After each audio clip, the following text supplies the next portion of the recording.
कार्यक्रम के प्रायोजक हैं Chhayang healthcare India private limited.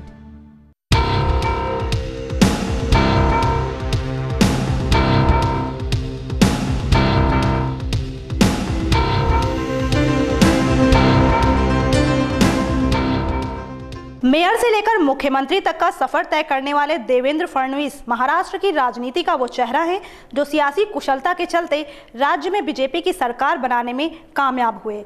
Maharashtra की राजनीति में अपनी अलग तरह की छवि बनाने वाले देवेंद्र फडणवीस बीजेपी के उन नेताओं में से हैं जिन्हें पार्टी के आलाकमान का पूरा समर्थन हासिल है। नमस्कार, मैं हूं गायत्री गुप्ता, लेकर हाजिर हूं एक बार फिर से अपना खास कार्यक्रम पब्लिक फेस। इस प्रोग्राम में आज हम बात करेंगे महाराष्ट्र के मुख्यमंत्री देवेंद्र फडणवीस के बारे में। मराठा राजनीति में अपनी दखल रखने वाले फडणवीस अपने पिता की तरह ही कद्दावर नेता हैं। देवेंद्र ने साल 2014 के विधानसभा चुनावों में ऐसा कौशल दिखाया कि पीएम नरेंद्र मोदी से लेकर पार्टी अध्यक्ष अमित शाह भी उनके मुरीद हो गए। एक समय शिवसेना के गठबंधन में रहकर महाराष्ट्र में अपना जनाधार तलाशने वाली बीजेपी का जब शिवसेना से अलायंस टूटा तो ऐसा कहा जा रहा था कि बीजेपी की नैया को किनारे लगाना बहुत मुश्किल है, मगर देवेंद्र की अगुवाई में बीजेपी ने महाराष्ट्र में अपना परचम लहराया। तो चलिए डालते हैं नजर देवेंद्र के सियासी सफर की तरफ।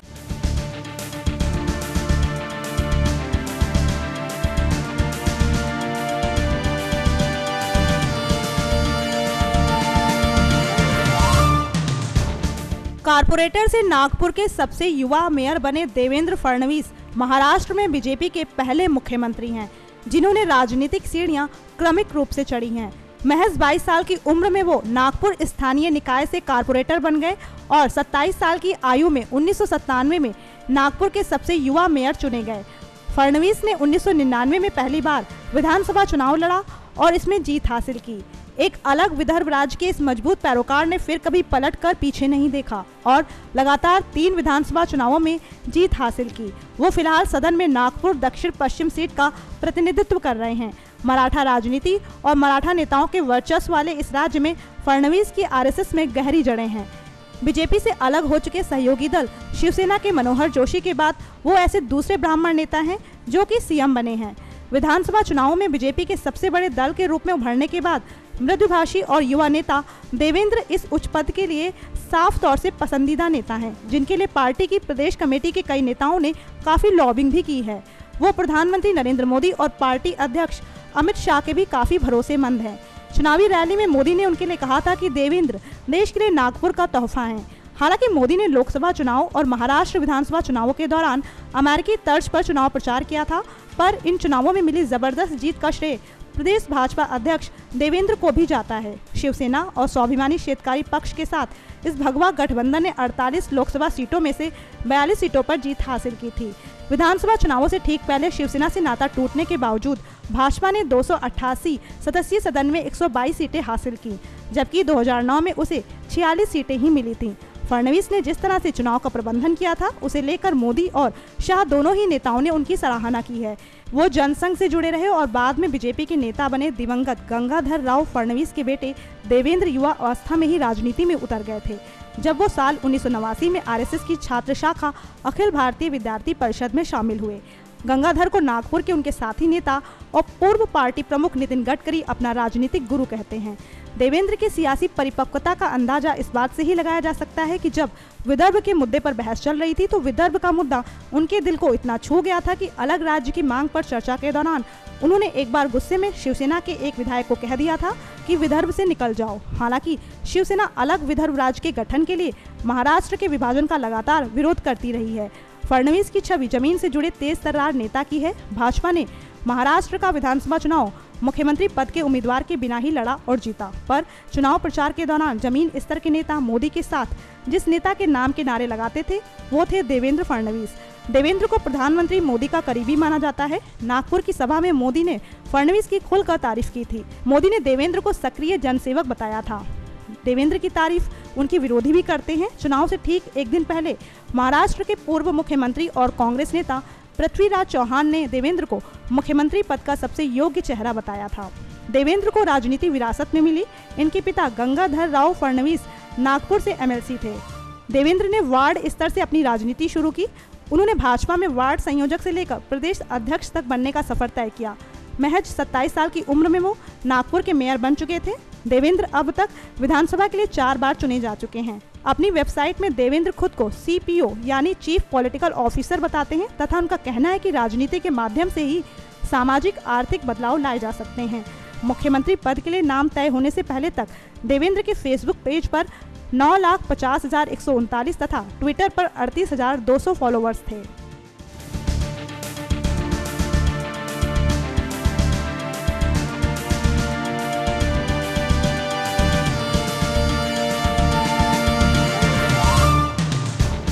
देवेंद्र फडणवीस महाराष्ट्र के दूसरे युवा मुख्यमंत्री हैं। इससे पहले 38 साल की उम्र में एनसीपी नेता शरद पवार सबसे कम उम्र के मुख्यमंत्री बने थे। महाराष्ट्र विधानसभा चुनावों ने फडणवीस को एक नई पहचान दिलाई। निसंदेह उन्हें ये सियासी कुशलता विरासत में मिली है, लेकिन अपनी राजनीतिक परिपक्वता के बल पर उन्होंने अपनी सियासी काबिलियत को साबित कर दिखाया है। फडणवीस की पहचान एक पढ़े लिखे नेता की है। कानून और बिजनेस मैनेजमेंट की पढ़ाई कर चुके फडणवीस को लिखने का भी शौक है। वो बजट पर एक किताब भी लिख चुके हैं। तो चलिए डालते हैं नजर फडणवीस की व्यक्तिगत जिंदगी पर।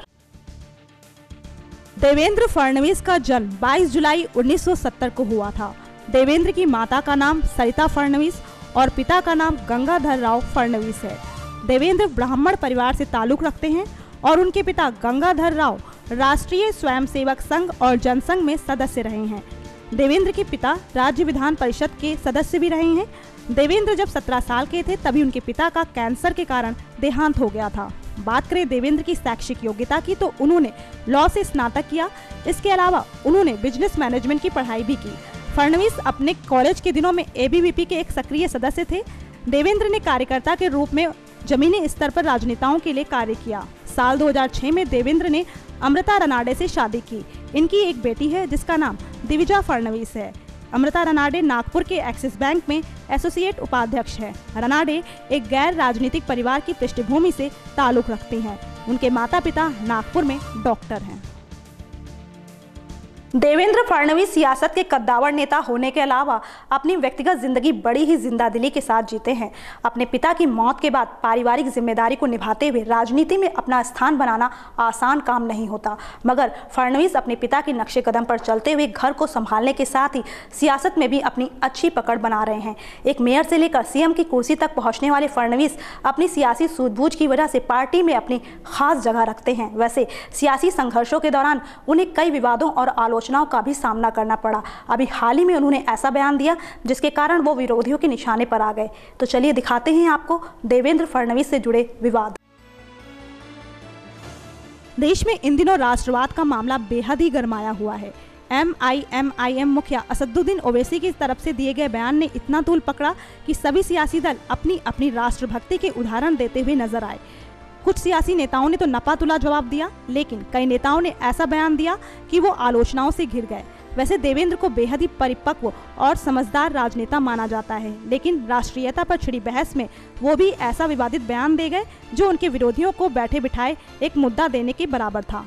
दरअसल भारत माता की जय बोलने के मामले पर फडणवीस ने कहा था कि भारत माता की जय ना बोलने वालों को इस मुल्क में रहने का अधिकार नहीं है। उनके इस बयान पर खूब हो हल्ला मचा, लेकिन हंगामे के बाद भी फडणवीस ने कहा कि मुख्यमंत्री पद रहे ना रहे पर भारत माता की जय तो बोलना ही पड़ेगा। हालांकि इस बयान के बाद देवेंद्र ने सफाई देते हुए कहा था कि उन्होंने कोई धार्मिक नारा नहीं दिया है। मुख्यमंत्री के बयान पर विरोधी दलों ने विधानसभा में स्थगन प्रस्ताव रखा और इस पर सदन 15 मिनट तक स्थगित भी रहा। विपक्ष के नेताओं ने इस मुद्दे पर मुख्यमंत्री से माफी मांगने की मांग भी की। राष्ट्रवाद पर बयान देने से पहले देवेंद्र का नाम विवादों में सामने आया श्रीहरि एणे को लेकर। एक समय श्रीहरि के असिस्टेंट रहे देवेंद्र का विदर्भ को अलग राज्य बनाने के मसले पर श्रीहरि से विवाद हो गया। ये विवाद इतना अधिक बढ़ा कि एणे ने अपने पद से इस्तीफा तो दे दिया, लेकिन उसके मंजूर होने की अभी तक पुष्टि नहीं हो पाई है। वैसे भी इस्तीफा दे देने भर से मुख्यमंत्री की साख पर लगा धब्बा आसानी से मिटने वाला नहीं है। बताते हैं कि महाअधिवक्ता श्रीहरि एणे ने पिछले दिनों विदर्भ राज्य की मांग से जुड़े किसी सम्मेलन में भाषण के दौरान इसके पिछड़ेपन और किसान आत्महत्याओं की तुलना मराठवाड़ा से कर डाली और फिर कहा कि इन दोनों को अलग राज्य का दर्जा दिया जाना चाहिए। इस मामले पर देवेंद्र अपनों के ही निशाने पर आ गए। विवाद और आलोचनाओं के बिना सियासत की कल्पना भी नहीं की जा सकती। आज तक जितने भी राजनेता हुए उन्हें निजी जिंदगी से लेकर सियासी जिंदगी में भी विवादों का सामना करना पड़ा है। फडणवीस का नाम विवादों से तो जुड़ा, लेकिन इससे उनकी सियासी छवि पर कोई असर नहीं पड़ा। तो ये था आज का हमारा पब्लिक फेस। हमें उम्मीद है कि आपको हमारी ये पेशकश पसंद आई होगी। अगर आपको हमारा ये प्रोग्राम पसंद आया तो हमारे चैनल को जरूर सब्सक्राइब करें। अगली बार फिर मुलाकात होगी किसी खास चेहरे के साथ, लेकिन तब तक के लिए नमस्कार। इस कार्यक्रम के प्रायोजक है Shreyank health care India private limited.